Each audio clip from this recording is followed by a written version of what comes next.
अग्निवीर से रिलेटेड एक last point आपको बताता हूँ, जो कि मैंने सोशल मीडिया में काफ़ी अच्छे से देखा, बार-बार उठ रहा है, जो शायद मुझे भी पसंद नहीं होता अगर मैं वहाँ होता, कि अग्निवीर और फ़ौज के लोग, अब आपने ये कोई नया सिस्टम स्टार्ट किया है, मेरी भी ये आपकी सोशल मीडिया से ही नॉलेज है, मैंने ऐसा कहीं ऑर्डर जो उन्होंने डाला है वो पढ़ ज़रूर लिया, कि अग्निवीर और फ़ौज अब जाकर अपने-अपने विलेजेस में एडवर्टाइज़ करेगी कि गवर्नमेंट क्या-क्या प्लान्स डाल रही है।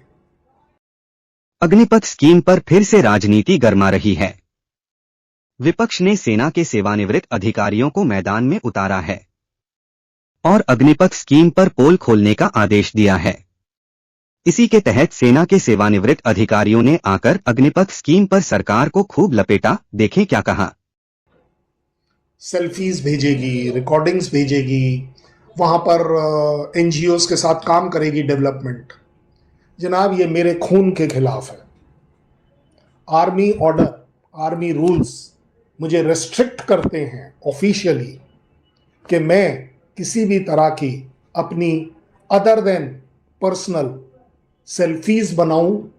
मतलब अब मुझे लग रहा है शायद फौज में हर चीज़ की सेल्फी बनानी पड़ेगी, कि मैं अटेंडेंस के लिए ऑफिस आया था नहीं उसकी भी सेल्फी बनाऊं, क्योंकि अगर मुझे आपको लिबर्टी दे रहे हैं तो ये आर्मी रूल हटाइए कि मीडिया से मेरा कोई इंटरेक्शन नहीं होना चाहिए। I hope you know this. मैं एज अ आर्मी मैन आपके साथ इंटरेक्ट नहीं कर सकता, वेटरन के तौर पर कर सकता हूँ, अलाउड नहीं है। क्यों? उसके लिए मुझे परमिशन आनी होती है और राइटिंग में आती है। अब आज आप बोलते हैं कि सेल्फी भी बना वाइल सर्विंग। अब वो सेल्फी कितनी सही थी या कितनी गलत, फिर आप मेरे ऊपर आर्मी ऑर्डर थोप देंगे कि नहीं तूने इस एंगल से क्यों, इस एंगल से क्यों नहीं बनाई। I think we are misusing. मैं पहले ही 10 महीने फौज में सर्व कर आ रहा हूं, 2 महीने की छुट्टी।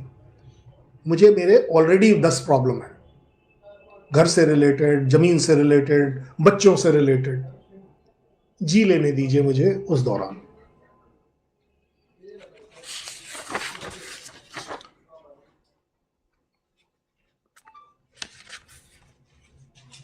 आई थिंक मेरे तरफ से ये मैंने आपको सब इसलिए बताया क्योंकि मैंने देखा कि तकरीबन लास्ट मंथ जनवरी के एंड के तरफ बहुत ज़्यादा आपके प्रेस कॉन्फ्रेंसेस हो रहे हैं, पता नहीं क्या क्या डल रहा है।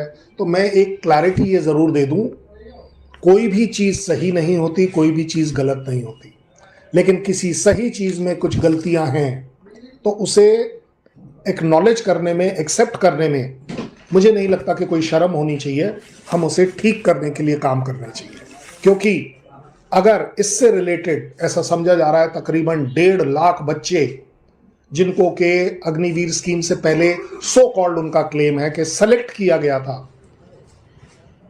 उन्हें एक चांस जरूर उस समय मिलना चाहिए था या मिलना चाहिए अभी भी, अगर उनका एज अलाउड करता है, उनकी मेडिकल कैटेगरी अलाउ करती है कि उनके साथ ये जाति ना हो, कि जो अपने अपने घर में, क्योंकि आप सोचिए कितना बड़ा एक झटका लगा होगा कि किसी को बोल तो दिया आपने कि तू सेलेक्ट है, कल आ जाना, और कल पता चला कि ये सब नहीं हो रहा। I don't think this is fair to them.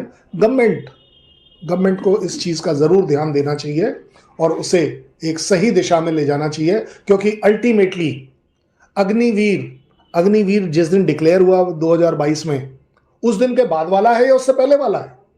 आपको उसके पहले वाले को कम से कम ऑप्शन तो देना चाहिए था। और मैं तो कहता हूं वो भी उसके ह्यूमन राइट्स के खिलाफ होगा शायद, अगर उसका सिलेक्शन आपने एक पर्टिकुलर टाइम पे किया था जब 4 साल की रेस्ट्रिक्शन नहीं थी, तो आपको उसको जरूर चांस देना चाहिए, ये उसका हक बनता है। मुझे नहीं लगता कि इससे ज्यादा मैं आपको बता पाऊंगा निष्पक्ष होकर कि दोनों साइड्स में, गुड और बैड में क्या फर्क है, ये आपको क्या लेना है। For more updates, subscribe to our channel and enjoy watching the videos.